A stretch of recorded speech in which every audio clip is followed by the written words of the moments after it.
سیرت طیبہ سے متعلق کچھ ابتدائی باتیں ہیں جو آپ کے سامنے رکھوں گا۔ اس میں سب سے پہلے تو جاننا چاہیے کہ سیرت کا جو لفظ ہے اس کا معنی نبی کریم صلی اللہ علیہ وسلم کی حیات طیبہ سے متعلق واقعات کا ہوتا ہے۔ علماء متقدمین یا محدثین سیرت کے عنوان کے تحت اپنی کتابوں میں نبی کریم صلی اللہ علیہ وسلم کے مغازی یعنی جہاد وغیرہ کے واقعات کو پہلے نقل کیا کرتے تھے، لیکن بعد میں یہ جو ہے سیرت کا لفظ بڑا وسیع مفہوم لے لیا اور نبی کریم صلی اللہ علیہ وسلم کے حیات طیبہ کے ہر پہلو سے متعلق اس پر جو ہے اس عنوان کے تحت لکھا جانے لگا اور اس کو سیرت ہی کہا جانے لگا۔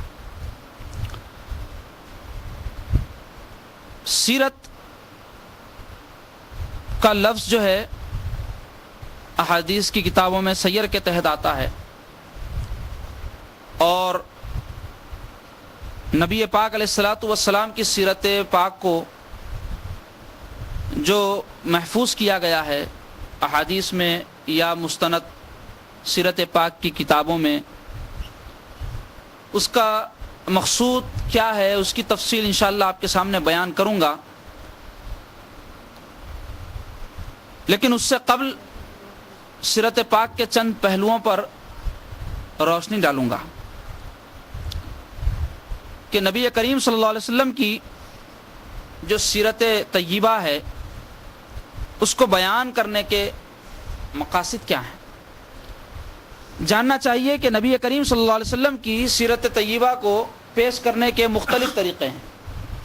ایک طریقہ تو ہے وعظ و بیان کا، جس کو ہم نے اختیار کیا ہے اور نبی پاک علیہ الصلوۃ والسلام کے حیات پاک کے واقعات کو اپنی گفتگو اور کلام کے ذریعے آپ کے سامنے رکھا جا رہا ہے۔ ایک طریقہ سیرت پاک کو پیش کرنے کا کتابوں کے ذریعے ہے، تحریر کے ذریعے اس کو محفوظ کر دیا جائے تاکہ پڑھنے والے اس کو پڑھیں اور نبی کریم صلی اللہ علیہ وسلم کی سیرت طیبہ سے واقفیت حاصل کریں۔ تیسرا ایک طریقہ ہے وہ ہے کہ آدمی کی شخصیت سیرت پاک کا نمونہ بن جائے، اور سب علماء اور عرفاء اس بات پر متفق ہیں کہ سب سے مؤثر طریقہ سیرت پاک کو پیش کرنے کا یہی ہے، اس لیے کہ جو چیز عمل میں انسان کے آتی ہے وہ دوسروں پر اچھے انداز میں سر انداز ہوتی ہے۔ تو نبی کریم صلی اللہ علیہ وسلم کی حیات پاک کیا ہے؟ ہمارے لیے اسوہ ہے۔ اللہ تبارک و تعالیٰ قرآن مجید میں فرماتے ہیں لَقَدْ كَانَ لَكُمْ فِي رَسُولِ اللَّهِ أُسْوَةٌ حَسَنَةٌ، یقیناً نبی کریم صلی اللہ علیہ وسلم کی زندگی میں تمہارے لیے بہترین نمونہ ہے۔ تو حضور صلی اللہ علیہ وسلم کی حیات پاک کیا ہے؟ سارے انسانوں کے لیے اللہ تعالیٰ نے نمونہ بنا دیا ہے۔ اب حضور صلی اللہ علیہ وسلم کی سیرت پاک ایسا نمونہ ہے جو کسی خاص قوم، خاص ملت، خاص علاقہ یا خاص وقت کے لیے نہیں ہے۔ نبی کریم صلی اللہ علیہ وسلم اللہ کے آخری نبی، آخری رسول ہیں، آپ خاتم النبیین ہیں، اور آپ کے اس وصف میں کوئی شامل نہیں ہے، کیونکہ خاتم کے معنی کسی چیز کے انتہا کو پہنچ جانے کے ہوتے ہیں۔ تو انبیاء وہ ہستیاں ہیں جن میں اللہ تعالیٰ نے برگزیدگیاں، کمالات اور بزرگیاں انتہا کو پہنچا دی ہیں۔